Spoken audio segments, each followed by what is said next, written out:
સાથે રહેતા ચાર મિત્રોએ તેના જ મિત્રની રેલવેના ટ્રેક નીચે નાયલોનની દોરી બાંધી હત્યા કરી નાખી હતી ને પોલીસ સમજતી હતી કે આ વ્યક્તિએ પોતાનું જીવન ટૂંકાવ્યું હતું, પરંતુ તપાસનો ધમધમાટ આગળ વધે છે અને બે આરોપીઓને પોલીસ યુપીથી ઝડપી લાવે છે અને તેમને ઘટના સ્થળે લઈ જઈ ઘટનાનું રિકન્સ્ટ્રક્શન પણ કરાવવામાં આવે છે। વૈષ્ણવજન તો તેને કહીએ જે પીડ પરાઈ જાનાને રે।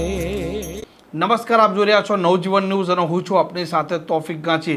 ગુજરાતની પોલીસ અત્યારે જે અસામાજિક તત્વોએ હત્યારાઓ જે ગુનાની ઘટનાને અંજામ આપતા હોય છે ત્યાં તેમને લઈ જતા હોય છે, ઘટનાનું પંચનામું કરતા હોય છે અને આવી જે ઘટના સામે આવી હતી સુરતમાંથી આજે આરોપીઓને તમે જોઈ રહ્યા છો। આ ઘટના બની હતી કડોદરા પોલીસે રેલવે ટ્રેક પર જે પ્રકારે હત્યા થઈ હતી તે હત્યાનું રિકન્સ્ટ્રક્શન કરવામાં આવ્યું છે। ઘટનાની વિગતવાર વાત કરીએ તો 1 જૂનના રોજ પલસાણાના તાતી થૈયા ગામ પાસે રેલવે ટ્રેક પરથી એક મૃતદેહ મળી આવ્યો હતો અને આ મૃતદેહનો એક હાથ અને ગળાના ભાગ કપાઈ ગયેલો હતો। પોલીસ પહેલા સમજતી હતી કે આ જે મૃતદેહ છે તેણે પોતાનું જીવન ટૂંકાવ્યું છે, પરંતુ પોલીસ અલગ અલગ થિયરી પર કામ કરે છે। જ્યારે આ રેલવે ટ્રેક પર મૃતદેહ મળ્યો હતો તેને નાયલોનની દોરી વડે બાંધેલો હોવાથી પોલીસને પોતે શંકા પડે છે અને ત્યાર પછી તપાસનો ધમધમાટ ચાલુ કરે છે। ત્યારે પોલીસને ખબર પડે છે કે આ વ્યક્તિની હત્યા થઈ છે અને અત્યારે અન્ય કોઈ નહીં પરંતુ તેના જ મિત્રો છે અને આ મિત્રો હત્યા કરીને ભાગી ગયા હતા યુપી, જેમાંથી 2 ઈસપોને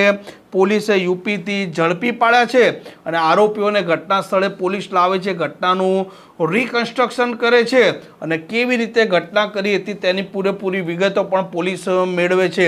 હવે આરોપીઓ છે તેમને પોલીસ કોર્ટમાં રજૂ પણ કરશે અને તેમના પાસેથી રિમાન્ડ પણ મેળવશે અને આરોપીઓ કયા કારણસર તેના જ મિત્રની હત્યા કરી હતી, કેમ હત્યા કરી હતી અને કેવી રીતે હત્યા કરી હતી તે દરેક થિયરી પર તે વિગતો પણ મેળવશે। આ પ્રકારની ક્રાઇમ સ્ટોરી માટે નવજીવન ન્યૂઝને આ ચેનલ જોવાનું અને સબસ્ક્રાઇબ કરવાનું ભૂલતા નહીં। નમસ્કાર।